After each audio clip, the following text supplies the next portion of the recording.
the powers that be. And so there may be people in the House and Senate who can think strategically. They probably agree with you. They wouldn't say so publicly.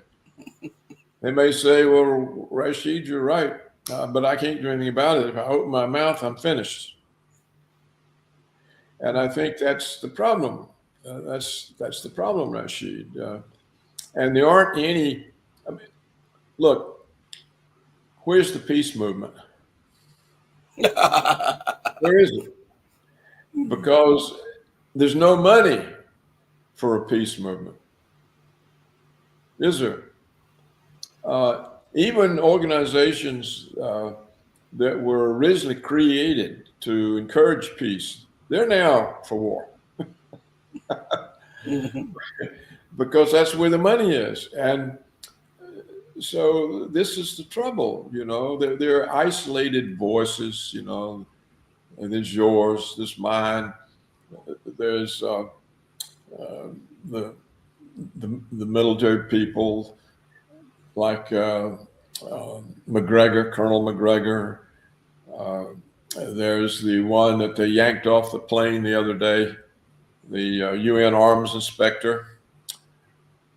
Scott Ritter. What's his name? Scott Ritter. Yeah, Scott Ritter. I just went out of my head. And Tulsi Gabbard. They harassed her in the airports.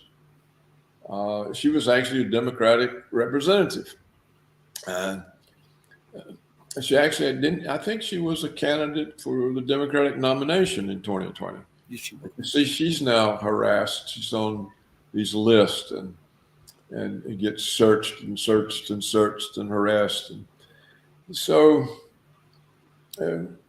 there's just no countervailing power. There's no other voice. The media has one voice, the print and TV media. I mean, if it's the New York Times, the Washington Post, CNN, ABC, CBS, NBC, they all have the same story. It's almost like the exact same words. Mm-hmm. So there's no alternative voice in the media. It's just in the alternative media. And it's fragmented, and a lot of them are having difficulties. And plus, the powers that be create alternative media sites that give their line. So unless a person's sophisticated, he can end up in a site online that he thinks alternative media, and it's financed by Israel or the State Department or the CIA. So, how do you get information to the public? And what good does it do for the public to know when their own representatives don't dare represent them? So what I'm proving is how correct you are that we're rapidly going down the drain. And because we can't do anything about it. What can we do about it? And they're going to look. I don't think anybody wants Camilla, not a majority, want Camilla as president, or this guy she's picked as vice president. But the elite are going to arrange that. That's what's going to happen. And because they go along with the elite. Trump doesn't. He's a threat. Look, just what has become of the investigation of the assassination attempt on Trump? It's disappeared. There's no sign of it. I don't think the Republicans or the conservatives want it investigated any more than the liberals and the Democrats. Why? Because if the truth comes out that this was an attack on Trump by the United States government, it hurts the reputation of our country. It'll cause people to lose faith in the government. Well, if you are rah, rah, rah America or USA, USA, USA America, you look at something hurting America's reputation as some kind of commie thing. You see what I'm saying? So there's no real pressure to have this attempted assassination investigated. Mhm. I It's just, think also what has them scared of Trump is that he's not a politician in the sense of politicians that they're accustomed to. I think he's unorthodox, and I think that is one thing that scares them a lot because almost all the politicians they had a deep hold on them, you know. And I think that he does things unorthodox, which really scares them at times. yeah, it scares them enough that they tried to kill him. Mm-hmm. Yeah. And they may succeed. But I think they've given up that plan because they realize they can steal the election. Mm. And that'll get rid of him. And it'll discourage his supporters because they'll think that, well, you know, the people really won't support doing anything about restoring the country. So it's hopeless. See, I think that's probably what the plan is now, to steal the election, and that proves to all the Trump supporters that it's hopeless. Not even the American people will elect the guy who wants to give them back the power. So everybody will give up, and then the rate of collapse will just accelerate. So as you can see, I'm even more pessimistic than you are. Do you think that we're going to war in the Middle East? Um, I think that's the plan. That's the intent. Whether it happens, I don't know. Um, I've made the point over and over. It's very easy for Russia and China and Iran to stop it. All they have to do is have a joint press conference and announce they've just signed a mutual defense treaty. And then Israel and the United States have to think, well, if we attack Iran, what the hell? We've gone to war with Russia and China. Mm-hmm. In that case, Israel will instantly disappear. I mean, you know, it's a tiny little place. You know, one Russian missile would wipe Israel off the face of the earth forever. I mean, it wouldn't be a single Israeli left alive. There wouldn't be anything in Israel. I mean, just one Russian missile can blow up a far larger area than Israel. And it would be the end of them, and it would be the end of all. It would be the end of all our bases in the Middle East and Asia and Europe, and most likely the end of us here. So, but that would be the way to stop it. I mean, but they don't do it. They don't act. Mr. Robert, I have that same thought about, excuse me, about the situation in Ukraine. I think some of the things that are happening is brought upon through Russia's inaction on the provocations. And sometimes the way to prevent the escalation is to hit the bully in the mouth, to show the bully, listen, there's a price to be paid for constantly provoking me. But it seems like they're hesitant to do it. But I did read in an article the other day that Vladimir Putin says the time for patience is over. I know he said so much, but never does anything. So I don't know. I don't think the Western pays any attention to him any longer because, you know, he's had all these red lines and all these warnings, but nothing ever happens. And I think that actually Russia and China are sitting on Iran and stopping them from doing anything. And, you know, Iran was going to teach Israel a lesson for all the assassinations in Tehran, but they haven't done anything. So I agree with you. By failing to respond to provocations, you encourage more, and they get worse, and they'll continue to get worse until finally the thing blows up.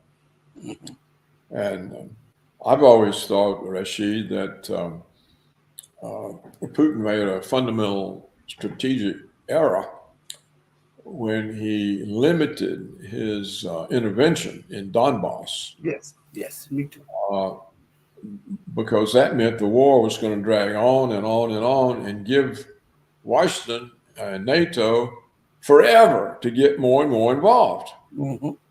And they have. They've gotten more and more and more involved. And they're really now it's a war between NATO and Russia. Mm-hmm. Um, this invasion of Kerch, which is actual Mother Russia territory, is outside the war area in Donbass. This was an American operation based on American satellite intelligence. The weapons are operated by American officers.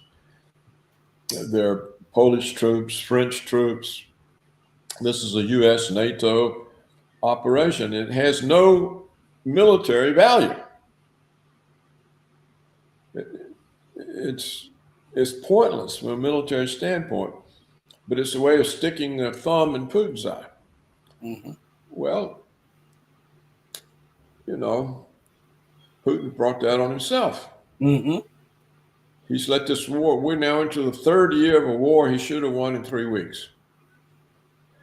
But he said, no, it's not an invasion. We're only concerned with Donbass. We're only going to get the Ukrainians out of the Russian areas. And that's our goal. And so they've never attacked Ukraine in the way that you do to stop a country from being able to conduct war. Mm-hmm. He's left the Ukrainian government there to conduct war against him. And the first thing you do is you knock out the government, And so I think it's, we're the cause of it all because Russia is in the way of our hegemony, of our unilateralism. So we want to break Russia up into a bunch of small countries. That's the goal. And the reason they want to get rid of Iran is Iran finances the Hezbollah militia in Lebanon. And that's the militia that's twice repulsed the Israeli invasions of Lebanon. So Israel's afraid to take them on and figures if they can get us to knock out Iran, then Hezbollah won't have any more weapons or money. And then Israel can go and take Lebanon. So those are the main reasons for this trouble. It's coming from Israel and from us. It's not coming from Iran and Russia. But Iran and Russia make it worse by not seizing the issue and being proactive. Mm-hmm. In fact, they're hardly even reactive. I say a lot of that stuff on my show when I'm doing it, and I say that since NATO openly advocates and openly states that they're going to be supplying weapons, I think Russia should openly advocate that we're going to now put into place an interdiction against any weapons or troops coming into Ukraine. We're going to strike them outside of Ukraine's border to prevent the death of Russian personnel in Ukraine. I think that is the best way to show NATO that you're not playing. I'm not, and people say, well, you're advocating war. No, I'm advocating this. This prevents war, because if you let it fester over and over again, there will be a miscalculation, and then war is just full blown then. What say you on this matter, Mr. Roberts? Well, people used to think that way. You might remember this was the complaints against the Prime Minister Chamberlain in the British government in the 30s. They said, look, you're not standing up to the Germans. You're not standing up to the Nazis. You keep giving in. You gave in on Czechoslovakia. And so this encourages them to demand more and be more aggressive. That's the way people used to think, but they apparently don't think that way anymore. But I agree with you. This is the difficulty. But again, the main cause of that is that Putin didn't realize he had to win this war real quick before the West could get involved. And he didn't. And this has then opened up that whole mare's nest, that whole can of worms. There's so much involvement now of the West in the war that, to be truthful, we are already at war with Russia. Do you think that because America believes that if war takes place in Europe, that she will be spared? Do you believe this is one of the main reasons why the provocations continue? I don't know. I don't know if they're that stupid. I think I heard one of the officials say that. Well, they may. A lot of people say things they don't believe because they're trying to They're trying to either not answer the real questions, or they're trying to form a narrative.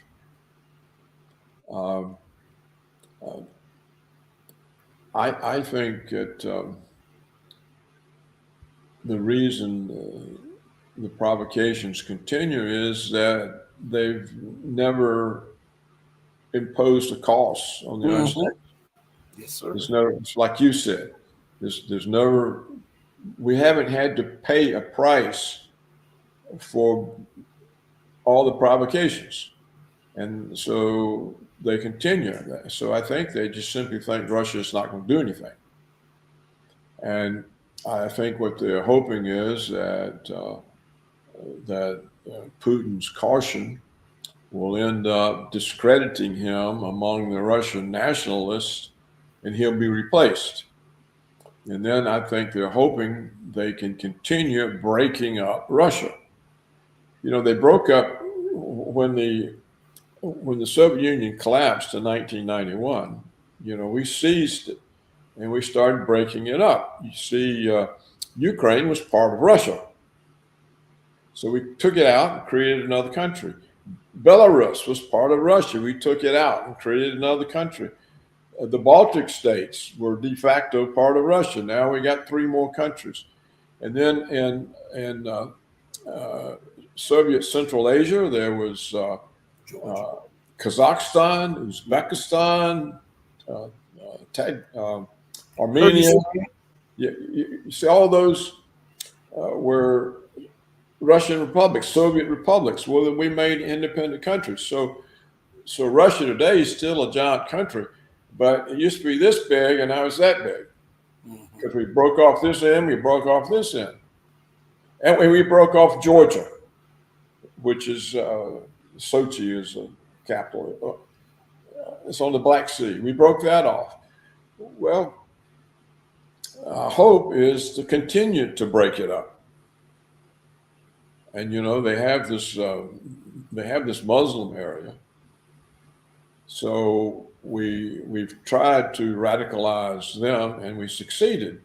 Remember, a few years ago, Putin was having to fight a war inside Russia against the Chechens. Well, he managed to get them back on his side, and they're now the main fighting force in Ukraine for the Russians. So the people in Washington, that's how they're thinking.